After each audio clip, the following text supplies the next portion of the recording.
नमस्कार, मी सौ अवंतिका हेमंत कदम, यशवंतराव चव्हाण महाराष्ट्र मुक्त विद्यापीठ अंतर्गत BEd अधिष्ठान अभ्यासक्रम आहे. त्यातील EDU 401 अध्ययनार्थी व त्याचा विकास या पाठ्यपुस्तकाचे वाचन आपण करणार आहोत. घटक 8 सर्जनशीलता, अनुक्रमणिका, उद्दिष्टे, प्रास्ताविक, विषय विवेचन यामध्ये एकूण 7 उपघटक आलेले आहेत. 1 सर्जनशीलता म्हणजे काय, 2 सर्जनशीलता अभ्यासाचे दृष्टिकोन, 3 सर्जनशीलतेचे घटक, 4 सर्जनशीलतेचे मापन, 5 सर्जनशीलतेशी संबंधित बाबी, 6 सर्जनशीलतेचा विकास, 7 शैक्षणिक सूचितार्थ. पाठाचा सारांश, पारिभाषिक शब्द, शब्दार्थ इत्यादी. सरावासाठी स्वाध्याय, क्षेत्रीय कार्य आणि अधिक वाचनासाठी पुस्तके दिलेली आहेत. पाठाची उद्दिष्टे. या घटकाचा अभ्यास केल्यानंतर सांगता येईल की सर्जनशीलतेचा अर्थ सांगता येईल, सर्जनशीलता अभ्यासाचे दृष्टिकोन सांगता येतील, सर्जनशीलतेचे घटक सांगता येतील, सर्जनशीलता मापनाच्या कसोट्यांची नावे सांगता येतील, सर्जनशीलतेवर कोणकोणत्या बाबींचा परिणाम होतो हे सांगता येईल. सर्जनशीलता म्हणजे विकसनाच्या प्रशिक्षणाची विविध तंत्रे माहीत होतील. विद्यार्थ्यांच्या सर्जनशीलतेच्या विकासाबाबत माहितीचे उपयोजन दैनंदिन उपक्रमातून व अध्यापनातून करता येईल. पाठाचे प्रास्ताविक. सर्जनशीलता ही उपजत क्षमता असून ती सामान्य माणसात अभावानेच आढळते. या सर्वसाधारण समज आहे, परंतु मानसशास्त्रज्ञ हा समज एकमताने फेटाळून लावतात. त्यांच्या मते सर्व मानसिक क्षमता प्रत्येक ठायी वास करत असतात. त्यामुळे प्रत्येक व्यक्तीकडून सर्जनशील कृतीची अपेक्षा करण्यात काहीच गैर नाही. अशा कृतींच्या बाबतीत सर्जनशीलतेची मात्रा व वारंवार कमी जास्त असू शकेल. जी व्यक्ती सर्जनशील म्हणून ओळखली जाते तिच्यात या दोन्हीचे प्रमाण अधिक असते. विद्यार्थ्यांच्या सर्जनशीलतेची जोपासना व वृद्धी या दोन्ही राष्ट्रीय महत्त्वाच्या बाबी आहेत. त्यासाठी तुमच्या दैनंदिन अध्यापनातून कळत नकळत तुम्ही काही प्रयत्न करत असाल. अधिक पद्धतशीर व परिणामकारक प्रयत्नांसाठी पुढील माहिती मार्गदर्शक ठरेल. विषय विवेचन. सर्जनशीलता म्हणजे काय. गेल्या काही वर्षात सर्जनशीलतेविषयी बऱ्याच प्रमाणात अभ्यास व संशोधन होऊनही विज्ञानात किंवा गणितात एखाद्या संज्ञेची सर्वमान्य एकमेव अशी व्याख्या असते. त्याप्रमाणे सर्जनशीलतेची एकमेव व्याख्या देणे कठीण आहे. या क्षेत्रात जेवढे अभ्यासक तेवढ्या व्याख्या अशी परिस्थिती आहे. सर्जनशीलता या संज्ञेतील सर्जन या शब्दाचा उगम संस्कृतमध्ये सृज सर्जते या धातूत आहे. सर्जन म्हणजे नवनिर्मिती होय. एखाद्या व्यक्ती सर्जनशील असते म्हणजे नवनिर्मिती करणे हा तिचा स्वभाव असतो किंवा तिचा सर्वसाधारण कल नवनिर्मितीकडे असतो. सर्जनशीलतेच्या काही व्याख्या पुढील प्रमाणे आहेत. केल्विन टेलरच्या मते सर्जनशीलता म्हणजे अनुभवांची जोडणी नवीन आणि भिन्न रचनेच्या नमुन्यात करणे. पार्सेनच्या मते ज्ञानसंग्रह, कल्पनाशक्ती व मूल्यमापन यांची परिणती म्हणजे सर्जनशीलता होय. कॅलिडोस्कोपमधील काचेच्या तुकड्यांची संख्या जितकी जास्त तेवढ्या विविध मनोहारी आकृत्या तयार होतात. पण नुसतीच तुकड्यांची संख्या अधिक असणे पुरेसे नाही, तर तुकड्यांची भिन्न भिन्न प्रकारची पुनर्जोडणी तितकीच आवश्यक असते. अनेक कलावंत, शास्त्रज्ञ, संगीतकार, लेखक इत्यादींच्या नवनिर्णायक कृतींचा अभ्यास केल्यावर घिसेलिनने पुढील निष्कर्ष काढला. नवीन संरचना पूर्वीचा संदर्भ नसलेल्या अगदी नवीन अशा अर्थाचे सुसंघटित कल्पनासमूह हा सर्जनशीलतेचा गाभा आहे. टोरान्सच्या मते मूलभूत कल्पना, भिन्न विचार किंवा समस्येकडे पाहण्याचा नवीन दृष्टिकोन यांचे योगदान म्हणजे सर्जनशील होय. सर्जनशीलता म्हणजे मळलेली वाट सोडून नवीनच मार्ग शोधण्याची वृत्ती.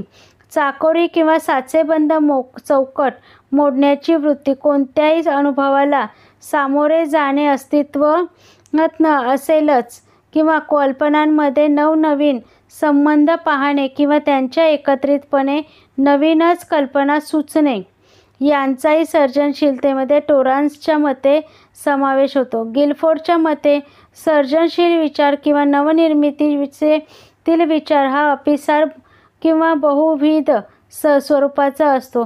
अपसारी यांचा थोडक्यात अर्थ असा: चेतक एक प्रतिसादक अनेक म्हणजे एकाच प्रश्नाला अनेक अचूक उत्तरे संभवते किंवा एकाच समस्येची उकल अनेक प्रकारे करता येणे.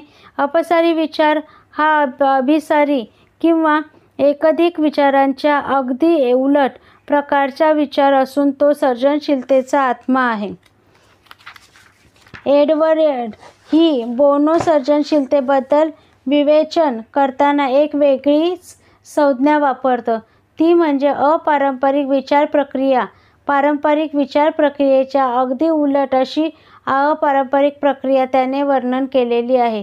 समस्या सोडवताना अनिर्बंध स्वैर विचार करणे, चुकांची तमा न बाळगता प्रयत्न प्रयोग पद्धती अवलंबणे, तर्क सुसंगत विचार डावलून विचारांची धाडसी झेप घेणे ही अपारंपरिक विचार प्रक्रियेची काही वैशिष्ट्ये आहेत. बऱ्याच शास्त्रज्ञांच्या मते अपसारी विचार म्हणजे सर्जनशीलता होय. अर्थात या बाबतीत एकमत नसेल तरी सर्जनशीलतेत अपसारी विचार प्रक्रियेचा सिंहाचा वाटा आहे, हे मात्र सर्वांना मान्य आहे. थोडक्यात असे म्हणता येईल की सर्जनशीलता म्हणजे नवीन कल्पनांची, नमुन्यांची किंवा संबंधांची निर्मिती करण्याची कृती होय. विधायक निर्मितीच्या हेतूने अनुभवांची फेररचना करण्याचे मूलगामी कार्य म्हणजे सर्जनशीलता. सर्जनशीलतेची कोणतीही व्याख्या पाहिली तरी तिच्यात नाविन्याला प्राधान्य आहे असे लक्षात येते. नाविन्यासंबंधी गिलफोर्ड म्हणतो, सर्जनशील विचारातून जी गोष्ट किंवा बाब किंवा रचना तयार होते ती त्याच प्रकारे पूर्वी कधीही अस्तित्वात नसते. सर्जनशीलतेच्या व्याख्येच्या संदर्भात खतेना यांनी व्यक्त केलेली विचार अतिशय मौलिक स्वरूपाचे आहेत. त्यांनी असे नमूद केले आहे की सर्जनशीलता ओळखणे व ती शब्दबद्ध करणे याबाबत आपण चूक करण्याची शक्यता आहे, परंतु चुका करणे व त्या सुधारणे हे मानव अनादी कालापासून करत आला आहे. वास्तविक सर्जनशीलतेबद्दल अनेकांनी आपले विचार मांडले आहेत, म्हणजे एका अर्थाने आपल्यापुढे एक समृद्ध क्षेत्र उपलब्ध आहे. या क्षेत्रातील अभ्यासक सर्जनशीलतेचा अभ्यास भिन्न भिन्न दृष्टिकोनातून करतात. हे दृष्टिकोन कोणते ते आता पाहूया. उपघटक 2, सर्जनशीलता अभ्यासाचे दृष्टिकोन. सर्जनशीलतेच्या अभ्यासासाठी हॉलमन यांनी 4 दृष्टिकोन प्रामुख्याने सुचवले आहेत. ते पुढीलप्रमाणे: व्यक्ती.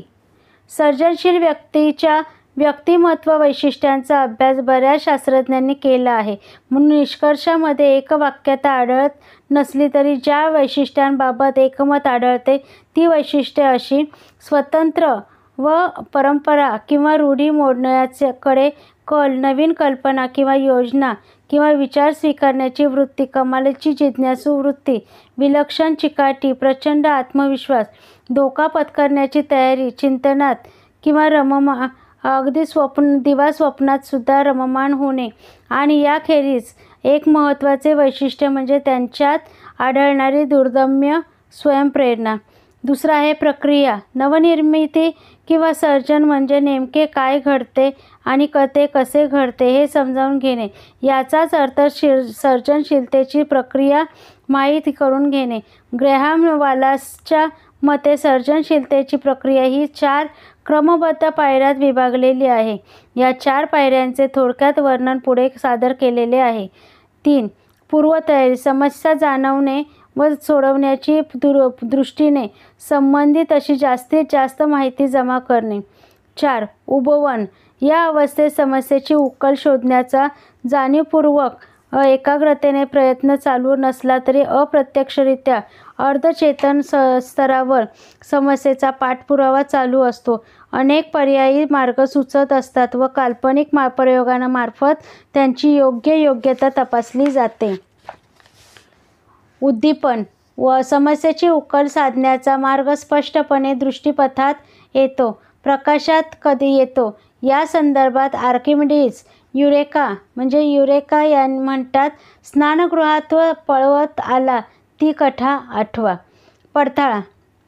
सर्जनशीलतेच्या प्रक्रियेत हा अखेरचा टप्पा आहे. समस्या अपरिहारासाठी योग्य वाटेचा उपाय, आराखडा, योजना यांचे प्रत्यक्षात उपयोजन केले जाते व त्यानंतर त्यांची स्वीकृती निश्चित केली जाते. हॅडमॉड बीवेरिज WIB यांनी मांडलेल्या सर्जनशील प्रक्रियेच्या पायऱ्या आणि वरवर्णिलेल्या पायऱ्या यांची नावे भिन्न असली तरी मतितार्थ एकच आहे.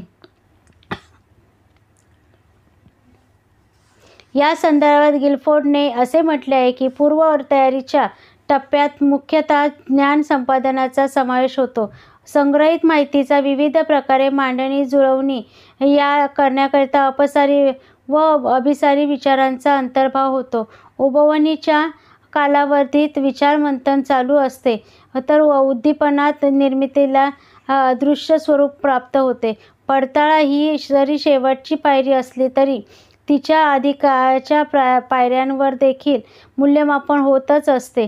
उदाहरणार्थ, माहिती संकलित करताना कोणती माहिती संबंधित आहे, कोणती नाही याचा विचार करून ती निवडली जाते. उबवणीच्या टप्प्यानंतर उद्दीपनाचा टप्पा येतो, परंतु त्यानंतर परत उबवणीचा किंवा पूर्वतयारीचा टप्पा फिरून येण्याची शक्यता नाकारता येत नाही. समस्येची समाधानकारक उकल होईपर्यंत कोणत्या पायऱ्या पुन्हा पुन्हा किती वेळा घेतल्या जातील याला काही विशिष्ट नियम नाही आणि पुढील पायरीवर गेल्याखेवर गरज भासली तर मागील पायऱ्यांवर जाण्यास काहीच हरकत नाही. फलित. सर्जनशीलतेच्या प्रक्रियेत फलित म्हणजे एखादी भौतिक वस्तू, एखादे समीकरण किंवा तंत्रे, एखादा नियम, एखादी कल्पना किंवा एखादी औपचारिक प्रणाली यांपैकी काहीही किंवा यासारखे काही असू शकते. घिसेलिनने या उच्च प्रतीचे फलित व निम्न प्रतीचे फलित यांचा देखील फरक विशद केला आहे. उच्च प्रतीच्या किंवा प्राथमिक अशा फलितांमुळे प्रस्थापित विचारधारेला पूर्णपणे विस्तारित केले जाते किंवा तिच्या काही मूलभूत भागाला फाटा दिला जातो. सूर्य स्थिर असून पृथ्वी त्याच्या भोवती फिरते. गॅलिलिओच्या या विचारामुळे नेमके असेच घडले. निम्न प्रतीच्या किंवा दुय्यम अशा फलितांमुळे पूर्वप्रस्थापित तत्त्वप्रणाली अधिक विकसित केली जाते किंवा तिच्या उपयोजनाच्या दृष्टीने नवीन क्षेत्र दृष्टीपथात येते. उदाहरणार्थ, क्ष किरणाचा शोध ही भौतिकशास्त्राची देणगी वैद्यकीय शास्त्राला एक वरदानच ठरली आहे.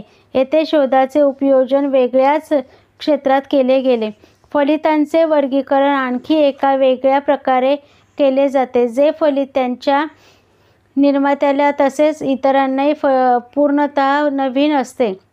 अशा फलिताला वस्तुनिष्ठ फलित असे म्हणतात. उदाहरणार्थ, एखादा शोध, एखाद्या वैज्ञानिक उपकरणाची निर्मिती, संगीतातील नवीन राग. उलटपक्षी जे फलित केवळ त्यांच्या निर्मात्यालाच नवीन असते परंतु इतरांना मात्र ते आधीच विदित असते, अशा फलिताला व्यक्तिनिष्ठ फलित असे म्हणतात. त्या व्यक्तीच्या दृष्टीने ती निर्मिती अगदी अस्सल असते, कोणतेही अनुकरण नसते. हे पुढील प्रसंगावरून अधिक स्पष्ट करता येईल. वर्गातील मुलांना ऑफ तासाला शिक्षकांनी 1 ते 100 या संख्यांची बेरीज करण्याचे काम दिले होते. प्रत्येक मुलगा आकडेमोड करण्यात मग्न होता. तेवढ्यात एक चुणचुणीत मुलगा उठला आणि त्याने आपले उत्तर जाहीर केले. 5050. शिक्षक अचंबित झाले. एवढ्या लवकर उत्तर कसे काय काढले? या उत्तर प्रश्नावर त्या मुलाने वापरलेली पद्धत सांगितली. ती अशी: 100 आणि 50 बाजूला ठेवले. नंतर 1 + 99, 2 + 98, 3 अधिक 97 अशा बेरीज 100 येणाऱ्या 49 जोड्या मिळवल्या आणि म्हणजे 49,000 4,900 बाजूला ठेवले आणि 100 व 50 मिळवून आलेले 5,050 ही पद्धत यापूर्वी अनेकांनी वापरली असेलही, पण त्या मुलाने मात्र कोणाचेही अनुकरण केलेले नव्हते. त्याने स्वतःच ती पद्धत शोधली होती. या विशिष्ट पद्धतीचा त्याने लावलेला शोध म्हणजे व्यक्तिनिष्ठ फलित होय. हा मुलगा म्हणजे पुढे नावारूपाला आलेले प्रसिद्ध गणितज्ञ गॉस. सर्जनशीलतेचा अभ्यास फलित या दृष्टिकोनातून करणाऱ्यापैकी गिलफोर्ड हा मानसशास्त्रज्ञ अग्रगण्य मानला जातो. वातावरण बंधनरहित स्थिती या अर्थाने हॉलमनने वातावरण ही संज्ञा केली आहे. अशा स्थितीची वैयक्तिक वैशिष्ट्ये आहेत. स्वस्वीकृती, संवेदनशीलता, उत्स्फूर्तता व सहनशीलता. तर सामाजिक वैशिष्ट्ये पुढीलप्रमाणे आहेत.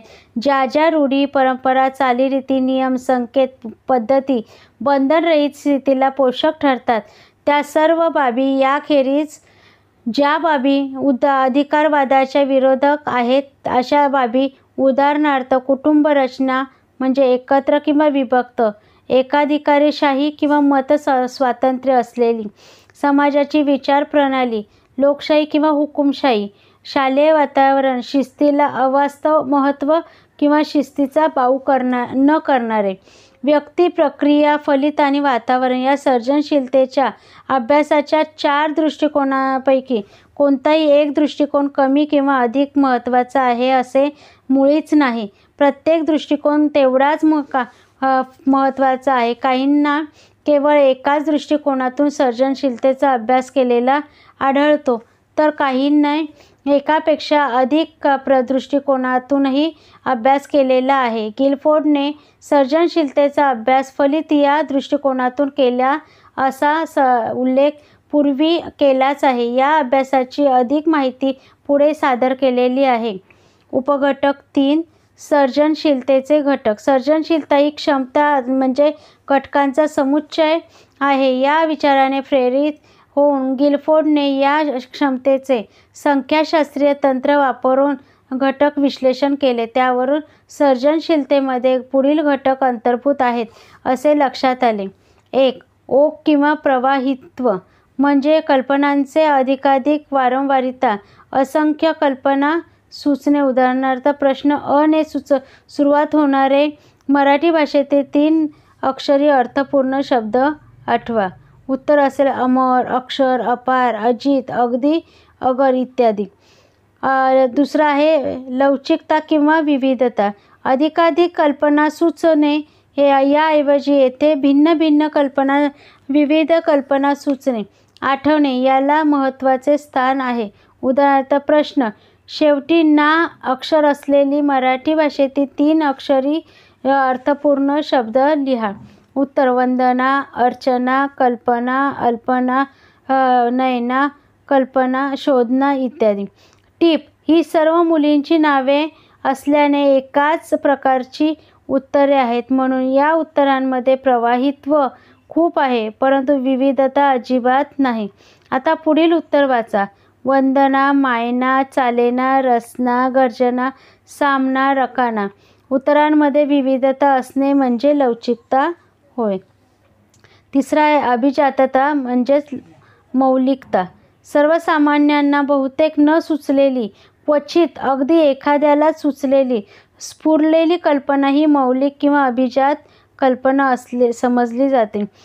सांख्यिकीय दृष्ट्या ज्या कल्पनांची वारंवारिता सर्वात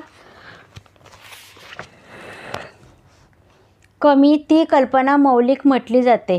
थोडक्यात इतर कोणालाही न सुचलेली, अगदी नवीन, सर्वांना अपरिचित अशी कल्पना ही मौलिक कल्पना समजली जाते. मी केलेल्या एका अभ्यासात इयत्ता 10वीच्या विद्यार्थ्यांना चांगल्या चष्म्याची वैशिष्ट्ये लिहिण्यास सांगितले. एकानेच लिहिले होते, चष्म्याला वायपर हवेत. पण तर ही कल्पना मौलिक आहे. कदाचित असा चष्मा आपल्याला भविष्यात पाहायलाही मिळेल, नाही का? घडीची छत्री आपण आपल्या लहानपणी पाहिली होती का? तेव्हा ही कल्पना आपल्याला या चष्म्याप्रमाणे अद्भुत वाटली असणार. कल्पना विस्तार. दिलेल्या मर्यादित त्रोटक अपुऱ्या कल्पनेत अधिकाधिक तपशील भरून तिच्या व्याप्ती व खोली यांचा विस्तार करणे हे या घटकात अपेक्षित आहे. एखादी पंक्ती दिली असता कविता रचणे, निरर्थक रेखाकृतीपासून अर्थपूर्ण चित्र तयार करणे, दिलेल्या 2 समीकरणांपासून अनेक समीकरणे मांडणे अशा कृतींचा समावेश कल्पना विस्तारात होतो. परिवर्तन. दिलेल्या कल्पनेत परिवर्तन करणे, दिलेल्या वस्तूंचा नेहमीपेक्षा अधिक वेगळा उपयोग करणे. उदाहरणार्थ, पिशवीचा रूढ असलेला सामान ठेवण्यासाठी हिचा उपयोग असतो, पण तिचा उपयोग टोपी म्हणून करणे किंवा दिलेले एकच समीकरण अनेक रूपात मांडणे या कृतींमध्ये परिवर्तन अंतर्भूत असते. समस्येविषयीची संवेदन क्षमता. आपल्या आजूबाजूच्या परिसरात दैनंदिन व्यवहारात वास करत असलेल्या समस्येची जाणीव होणे, ती लक्षात येणे, समस्या जाणवली तरच तिचे निराकरण करण्यासाठी अपसारी विचार प्रक्रिया सुरू होते. या अर्थाने समस्या जाणवणे हा सर्जनशीलतेच्या संदर्भात आरंभबिंदूच म्हणावा लागेल. सर्जनशीलतेचे येथे वर्णन केलेले फक्त 6च घटक आहेत असे नाही. सध्या तरी संशोधनातून एकाच घटक लक्षात आलेले आहेत. हे 6 घटक जलाभेद्य पडद्याने परंपरावासून विभक्त झालेले नसतात. उदाहरणार्थ, लवचिकता या घटकात प्रवाहित्व हा घटक देखील आढळतो. हे तुमच्या लक्षात आलेलेच असेल. केवळ अभ्यासाच्या सोयीसाठी हे घटक स्वतंत्रपणे मांडले आहेत. सर्जनशीलता ही या 6 घटकांनी बनलेली संमिश्र क्षमता आहे. प्रत्येक व्यक्तीच्या संदर्भात या 6 घटकांचे प्रमाण कमी जास्त असते हे उघडच आहे. मौलिकतेचे प्रमाण जितके अधिक तेवढी त्या व्यक्तीची सर्जनशीलता अधिक समजली जाते. उपघटक 4. सर्जनशीलतेचे मापन. सर्जनशीलता ही फक्त बुद्धिवंतांच्या मक्तेदारी नसून प्रत्येक व्यक्तीत ती काही ना काही प्रमाणात वास करत असते. हे मान्य केल्यावर सर्जनशीलतेच्या मापनाची गरज ओघानेच निर्माण होते. टेलर, गिलफोर्ड इत्यादींच्या मते सर्जनशीलतेच्या मात्रेच्या मापनात प्रक्रिया व फलित हे दोन्ही घटक महत्त्वाचे आहेत. पण टेलरने आपल्या अभ्यासातून असे दाखवले की फलिताचे मापन अधिक स्वीकारणीय आहे, कारण फलित हे दृश्य स्वरूपाचे किंवा प्रत्यक्ष अस्तित्व असणारे आहे. मापनाची आवश्यकता. कधीही भरून न निघणारी मानवी बुद्धिमत्तेची हानी टाळण्यासाठी सर्जनशील विद्यार्थ्यांनी बालगुन्हेगारीच्या मार्गाने वळू नये यासाठी किंवा कमीत कमी आपल्या सुप्त क्षमता न ओळखता त्यांनी अत्यंत सामान्य असे जीवन जगू नये यासाठी सर्जनशीलतेचे मापन अत्यंत जाणीवपूर्वक व पद्धतशीरपणे होणे नितांत गरजेचे आहे. सर्जनशील वर्तनांचे मापन व्हायला पाहिजे असे टोरसने नमूद करून त्यांची काही कारणेही दिली आहेत. ती पुढीलप्रमाणे आहेत. मानवी मनाचे, व्यक्तिमत्वाचे व कार्याचे अधिक साकल्याने आकलन होईल. वैयक्तिक अध्यापन सुलभ होईल. विद्यार्थ्यांचे मानसिक आरोग्य संतुलित राखण्यासाठी त्यांना यथायोग्य मार्गदर्शन करणे व उपचारात्मक सूचना देणे सहज साध्य होईल. प्रायोगिक स्वरूपाच्या विविध शैक्षणिक उपक्रमांची म्हणजे अध्यापन पद्धती, साधने, अभ्यासक्रम यातील बदल विद्यार्थ्यांच्या सर्जनशीलतेवर काय परिणाम होतो हे अभ्यासता येईल. विद्यार्थ्यांच्या सर्जनशीलतेचा विकास होण्याच्या दृष्टीने योग्य प्रशिक्षण योजता येईल. दुसरा आहे मापनातील अडचणी. गिलफोर्डच्या मते सर्जनशीलतेच्या मापनात काही अडचणी आहेत व त्या अशा सर्जनशीलतेच्या आविष्कारात सतत होणाऱ्या बदलांमुळे सर्जनशीलतेच्या मात्रेत स्थिरता, सातत्य आढळणार नाही. अपसारी विचार प्रक्रिया किंवा अपसारी निर्मिती हा सर्जनशीलतेचा गाभा असल्याने सर्जनशीलता मापन करणाऱ्या कृतीतील कसोटीतील प्रश्नांचा प्रकार नेहमीच्या परिचित प्रश्न प्रकारांसारखा किंवा वस्तुनिष्ठ, लघुत्तरी वगैरे असून चालणार नाही. संपादन कसोटीच्या आशयाचे निश्चितीकरण जितके सहज साध्य आहे तितकेच ते सर्जनशीलतेच्या कसोटीसाठी अवघड आहे. इतर प्रकारच्या कसोट्यांच्या उदाहरणार्थ संपादन कसोटी तुलनेत या कसोटीच्या गुणदान पद्धतीत संकुलता, व्यक्तिनिष्ठता अधिक प्रमाणात येऊ शकते. उदाहरणार्थ आधीचाच प्रश्न घेऊ. शेवटी ना अक्षर असलेली मराठी भाषेतील अर्थपूर्ण असे 3 अक्षरी शब्द लिहा. अल्पना, अर्चना, साधना, कल्पना, शोभना, नयना ही सर्व मुलींची नावे आहेत. ओघ या घटकांसाठी या उत्तरांना 6 गुण मिळतील, परंतु लवचिकता या घटकासाठी मात्र 1च गुण मिळेल.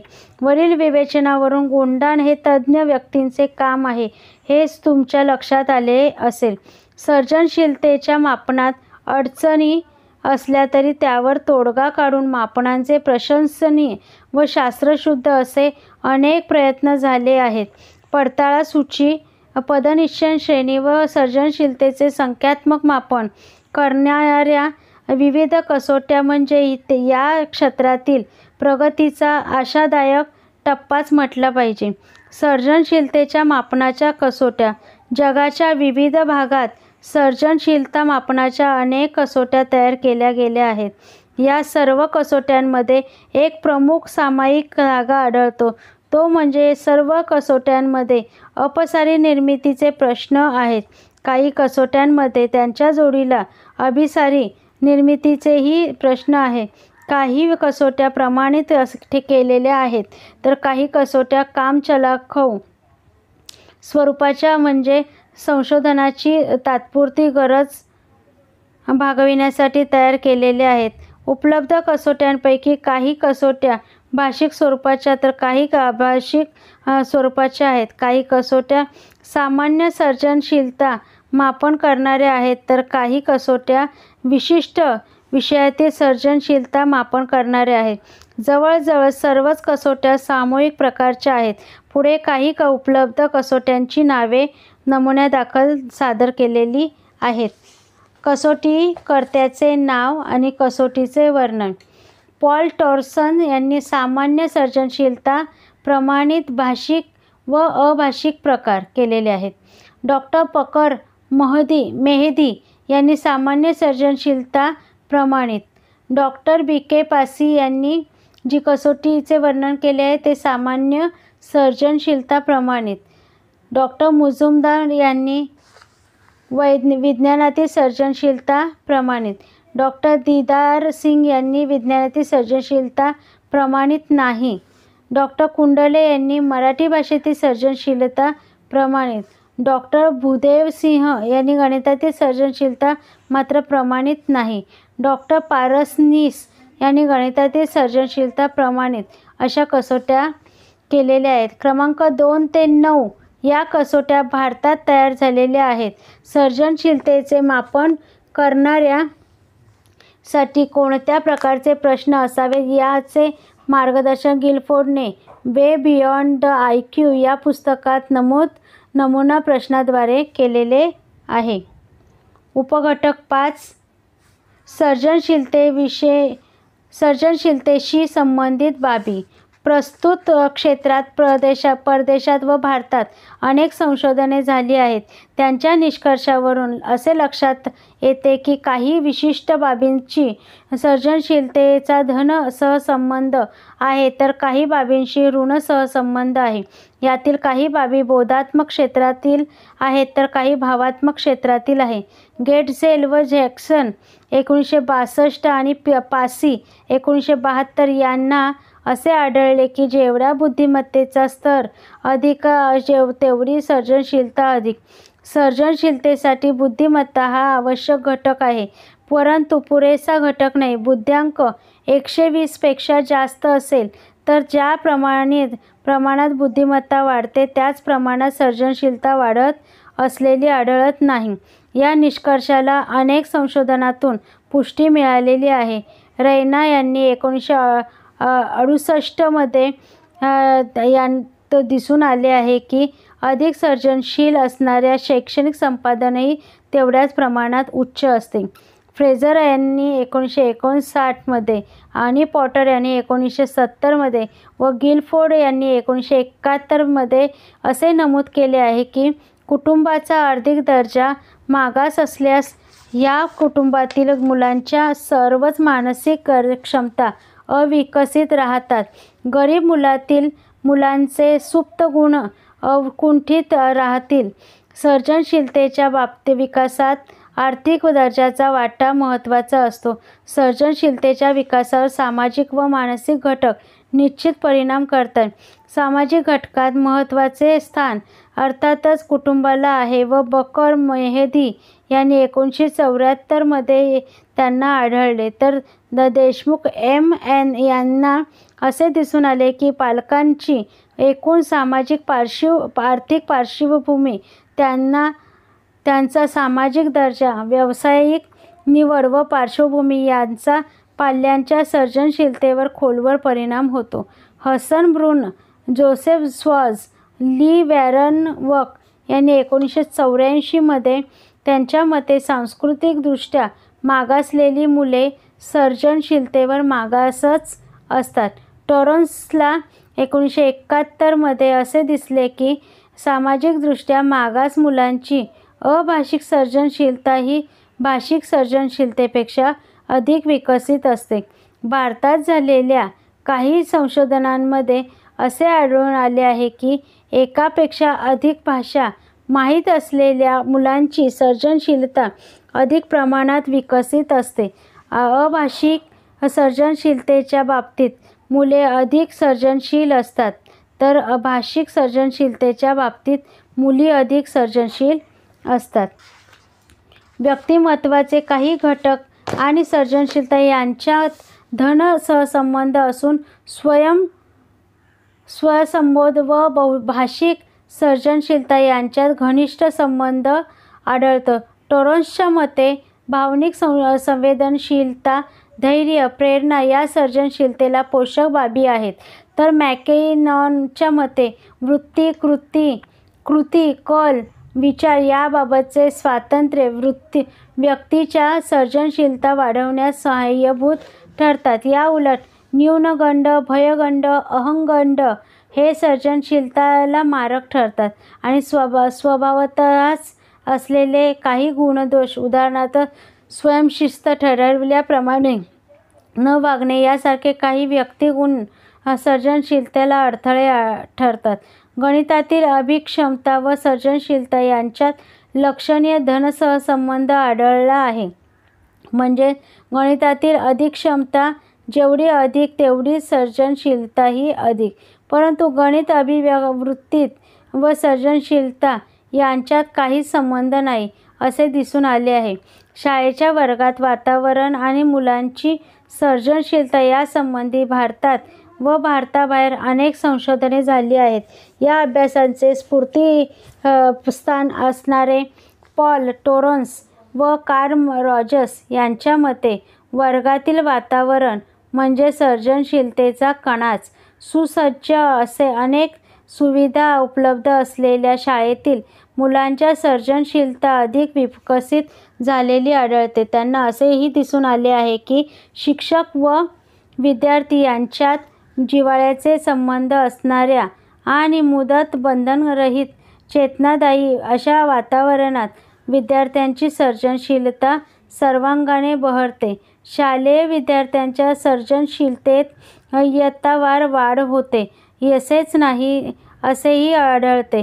याखेरीज आढळलेले आणखी काही संबंध निश्चितच लक्ष वेधून घेणारे आहेत.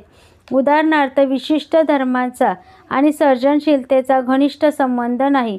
तसेच जन्मक्रमाचा आणि सर्जनशीलतेचा मात्रेचाही संबंध नाही. थर्स्टनच्या म्हणण्याप्रमाणे परिस्थितीजन्य घटकांच्या परिणामांमधून सर्जनशीलता विकसित होऊ शकते.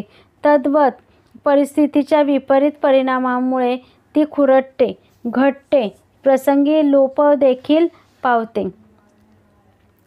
उपघटक 6. सर्जनशीलतेचा विकास. सर्जनशीलतेचा फक्त प्रौढांमध्ये आढळते असे नसून ती सर्व वयांच्या व्यक्तींमध्ये आढळते. तर मग बालवयाच्या मुलांमध्येही ती बीजरूपात वास करत असली पाहिजे. त्यामुळे मुलांच्या वर्तनाचे कोणते पैलू हे सर्जनशीलतेचे द्योतक आहे याची छाननी करून गरजेचे आहे. उदाहरणार्थ मुलांचे खेळ, संभाषणे, उत्स्फूर्त चित्रकृती यातून प्रतीत होणाऱ्या कल्पनाशक्तीस ही सुप्त सर्जनशीलतेची दृश्य रूपे मानण्यास काही प्रत्यवाय नाही. बार्टलेट व गिलफोर्ड यांच्या मते वैचारिक व क्षमतांना प्रशिक्षण देता येते.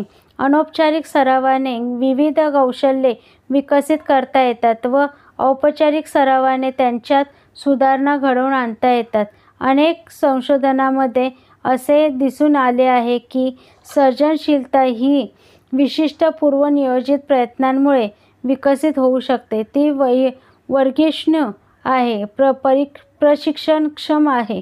सर्जनशीलतेच्या विकसनासाठी अपसारी विचारप्रक्रिया विकसित करणारी बरीच तंत्रे वापरली गेली आहेत.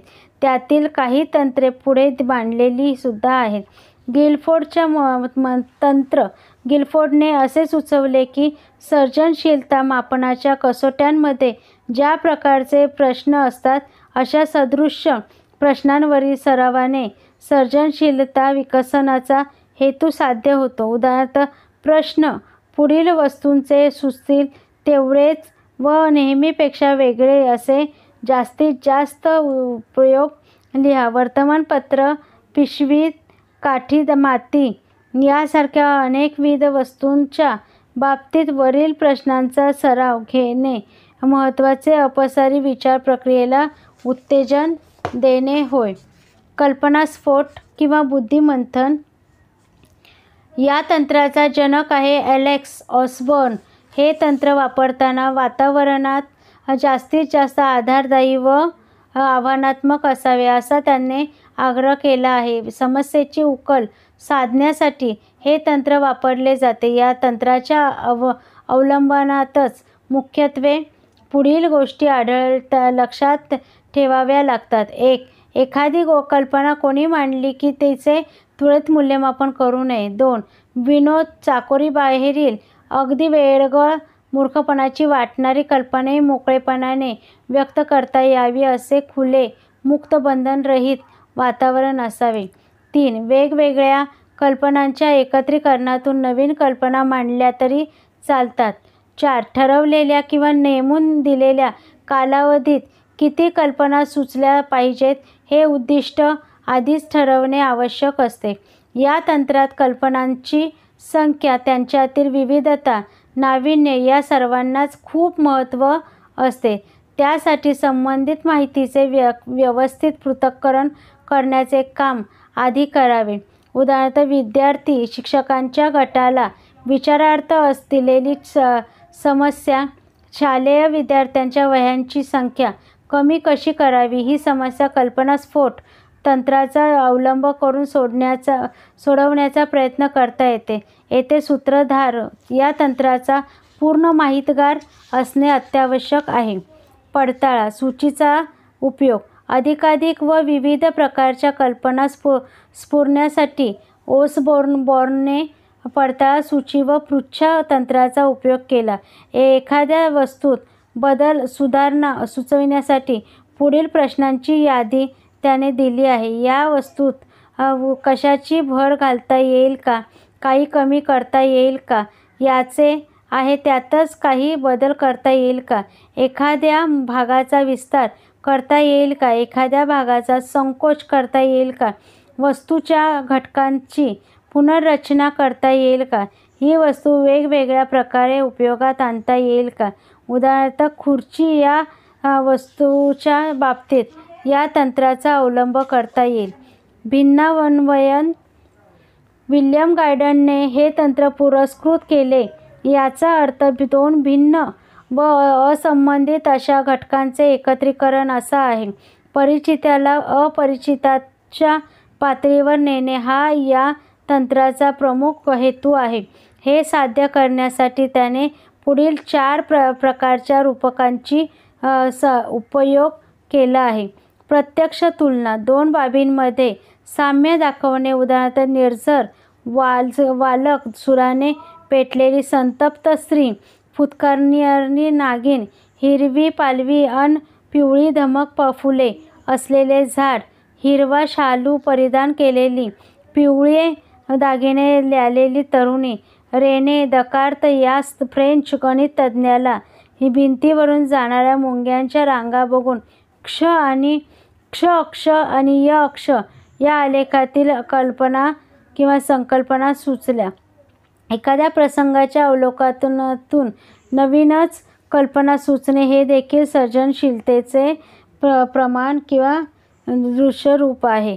व्यक्तिगत तुलना, एखाद्या वस्तूशी किंवा कल्पनेशी तादात्म्य पावणे म्हणजे आपण ती वस्तूच आहोत अशी कल्पना करणे, हे या तुलनेत अभिप्रेत आहे. आणि मग त्या वस्तूला तिच्या विशिष्ट स्थितीमुळे काय काय वाटत असेल ते व्यक्त करायचे आहे.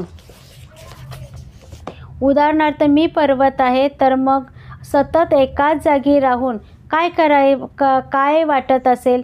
उंच शिखरावर पोहोचण्यात कोणी यशस्वी होते का, तेव्हा काय वाटत असेल? कोणी अयशस्वी ठरते, मृत्यू पावते, तेव्हा काय वाटत असेल? उगम पावणाऱ्या नदीबद्दल काय वाटते? वगैरे दृष्टिकोन, विचार, भावना त्या वस्तूशी एकरूप होऊन केल्या जातात. 3. प्रतिकात्मक तुलना, एकाच वस्तूकडे 2 परस्पर विरोधी दृष्टिकोनातून पाहिले जाते. या तुलनेत संक्षिप्त विरोधाभास अभिप्रेत आहे. या वस्तूचे 2 विरुद्ध शब्दात वर्णन केले जाते किंवा 2 विरुद्ध शब्द एकत्र आणून एकच नवीनच शब्द रूढ केला जातो. उदाहरणार्थ, भयंकर, सुंदर, सुरक्षित, हल्ला, निष्प्रभ, आक्रमक, प्रिय, शत्रू, यशस्वी, माघार, अपयश ही यशाची पहिली पायरी आहे, हौसेने दुःखणे इत्यादी. स्वच्छंद किंवा स्वैर तुलना, पुढील प्रकारच्या समस्या मांडून कल्पना विकासाला या प्रकारच्या तुलनेत वाव दिला जातो. उदाहरणार्थ, उद्या सूर्य उगवलाच नाही तर, सर्व स्त्रिया पुरुष झाल्या तर, शाळेत परीक्षा घेणे बंद केले तर. अशा प्रकारच्या तुलना करणाऱ्याच्या रूपकात्मक कृतीमुळे विद्यार्थी अपरिचित वस्तूकडे वेगळ्या नवीन दृष्टिकोनातून पाहायला मिळतात. या सरावाचा उपयोग सर्जनशीलतेच्या विकासासाठी होतो. 5. गुणधर्म सूचीकरण, रॉबर्ट क्रॉफर्डने या पद्धतीचा पुरस्कार केला. एखाद्या वस्तूतील त्रुटी, उणिवा, दोष, अडचणी दूर करण्यासाठी नवनवीन मार्ग शोधणे, कल्पना शोधणे यासाठी ही पद्धत वापरली जाते. यासाठी प्रथम त्या वस्तूच्या परिस्थितीच्या प्रमुख गुणधर्मांची यादी केली जाते आणि नंतर त्या गुणधर्मासाठी पर्याय शोधले जातात. यासाठी एकेका गुणधर्माचा एका वेळेस विचार केला जातो. त्या वस्तूचा रंग, आकार, माप, रचना, कार्यपद्धती, तिचे घटक, साहित्य यांतील प्रत्येक स्वतंत्रपणे विचार केला जातो. यापैकी कशा सुधारणा करणे आवश्यक आहे हे ठरवले जाते आणि मग फक्त त्याच सुधारणेसाठी पर्याय शोधले जातात. त्यातील काहींची निवड केली जाते. उदाहरणार्थ, प्रश्न, पुढील वस्तूमध्ये सुधारणा सुचवा. चष्मा, छत्री, पेन, कोनमापक इत्यादी. संरचना सूचीकरण, या ठिकाणी संरचना विश्लेषण या पद्धतीचा प्रणेता आहे फ्रित्झविकी. गुणधर्म सूचीकरण तंत्राशी या पद्धतीचे बरेच साम्य आहे. यात सुरुवातीला एखाद्या विस्तृत पण सर्वसाधारण स्वरूपाची समस्या निवडली जाते. त्या समस्येशी निगडीत अशा सर्व परिवर्तके विचारात घेतली जातात. त्यामुळे समस्येचा सर्वांगाने अभ्यास केला जाण्याची शक्यता वाढते. पुढील उदाहरणावरून गुणधर्म सूचीकरण तंत्र आणि संरचना विश्लेषण तंत्र यातील फरक स्पष्ट होईल. गुणधर्म सूचीकरण, यातील प्रश्न पहा. ग्रंथालयातील खुर्ची सुधारणा सुचवा. आणि दुसरा आहे शाळेची मुले वापरतात त्या दप्तरात सुधारणा सुचवा. संरचना विश्लेषणामध्ये ग्रंथालयासाठी खुर्ची बनवणे आणि शाळेच्या मुलांसाठी दप्तर बनवणे. संरचना विश्लेषण तंत्राने सोडवण्याच्या समस्येसाठी खुर्ची किंवा दप्तराचे बाबतीत माप, आकार, साहित्य, रचना इत्यादींचा विचार करून अनेक प्रकारच्या खुर्च्या किंवा अनेक प्रकारची दप्तरे बनवता येतील. उपलब्ध सुविधांचा विचार करून यातील पर्याय निवडावा लागतो हे लक्षात घ्या. सर्जनशीलता विकासाची निर्दिष्ट तंत्रे कोणत्याही वयाच्या मुलांसाठी उपयुक्त आहे. उपघटक 7 शैक्षणिक सूचितार्थ. कोठारी कमिशनच्या अहवालात सर्जनशीलतेचा हेतू पुरस्पर प्रशिक्षण शाळांमध्ये किंवा शैक्षणिक संस्थांमध्ये दिले जात नाही. याची जी कारणे नमूद केली आहेत त्याकडे बघणे किंवा लक्ष वेधणे जरुरीचे आहे. 1. शिक्षकांची ज्ञानाच्या बाबतीत कमतरता. 2.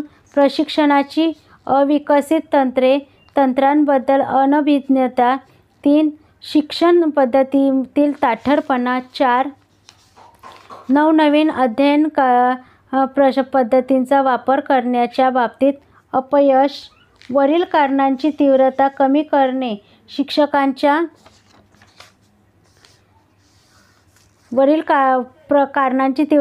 करणे शिक्षकांच्या हाती आहे व ते प्रयत्न साध्य आहे.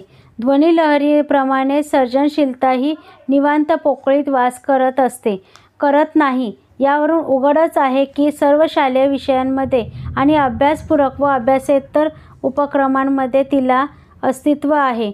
विद्यार्थ्यांची सर्जनशीलता जोपासणे व विकसित करणे या दोन्हींसाठी विद्यार्थ्यांना जास्तीत जास्त विचारप्रवर्तक, अपसारी निर्मितीला वाव देणारे प्रश्न विचारणे. विद्यार्थ्यांनी शिक्षकांना प्रश्न विचारावेत यासाठी विद्यार्थ्यांना उद्युक्त करणे. विद्यार्थ्यांना समस्या परिहार पद्धती शिकवणे. त्यांच्या कल्पनाशक्तीला भराऱ्या घेता याव्या यासाठी विषय उदाहरणार्थ निबंधातून, वक्तृत्व स्पर्धांमधून पुरविणे. विज्ञान प्रयोगशाळेसाठी सुधारित किंवा नवीन उपकरणे बनवण्याची संधी उपलब्ध करून देणे इत्यादी गोष्टी शिक्षकांनी हेतुपुरस्सर जागृत करणे अनिवार्य ठरते. शालेय अध्यापनाची दिशा, त्यांची व्याप्ती व मर्यादा या पाठ्यपुस्तकांमार्फत बहुतांशी नियंत्रित केल्या जातात. त्यामुळे पाठ्यपुस्तकात समाविष्ट असलेले पाठ हे सर्जनशीलतेला पोषक व पूरक असले पाहिजेत. अपसारी निर्मितीचे प्रश्न परीक्षेच्या प्रश्नपत्रिकेत असतील तर उत्तरपत्रिका तपासणे जिकिरीचे होईल हे मान्य आहे, पण एखादा प्रश्न घालून पाहायला काय हरकत आहे. यापूर्वी रेने दरखास्त उल्लेख केला आहे. तसाच क्युकेलेच्या बाबतीतही रसायनशास्त्रातील उल्लेख यासारखे प्रसंग शोध संग्रहित करून ते विद्यार्थ्याला माहिती करून द्यावेत. त्यामुळे विद्यार्थ्यांनाही त्यांच्या निरीक्षणातून काही नवीन नजरेस येईल. विद्यार्थ्यांची सर्जनशीलता ओळखणे एवढे शिक्षकांचे काम नाही, तर तिचा परिपूर्ण आविष्कार कसा साधला येईल हे पाहणेही तेवढेच महत्त्वाचे आहे. यासाठी वर्गात सुसंगत व समर्पक वातावरणाची निर्मिती करणे जरुरीचे आहे. ऑर्थर कॉएल्सच्या मते वाजवीपेक्षा अधिक प्रमाणात उपलब्ध असलेले क्षमतेचे आविष्कारास योग्य वाव संधी न मिळाल्यास त्या व्यक्ती मानसिक ताण निर्माण होतो. अशी व्यक्ती मानसिकदृष्ट्या अवजारी, कमकुवत, दुर्बल ठरते.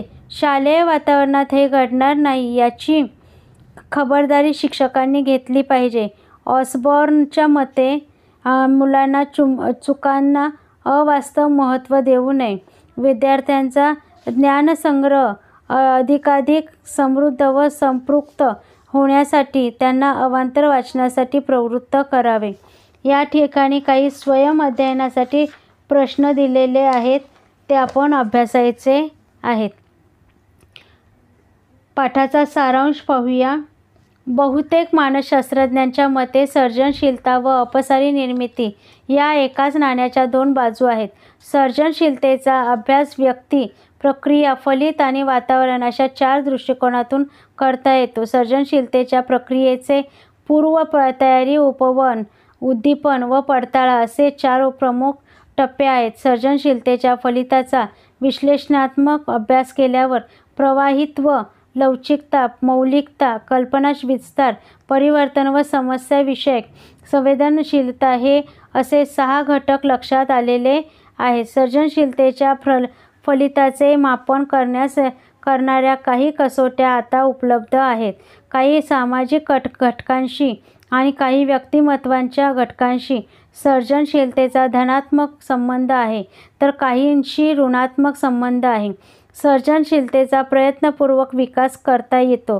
कल्पनास्फोट, भिन्नान्वय, संरचना विश्लेषण इत्यादी तंत्रांचा अवलंब त्यासाठी केलेला आढळतो.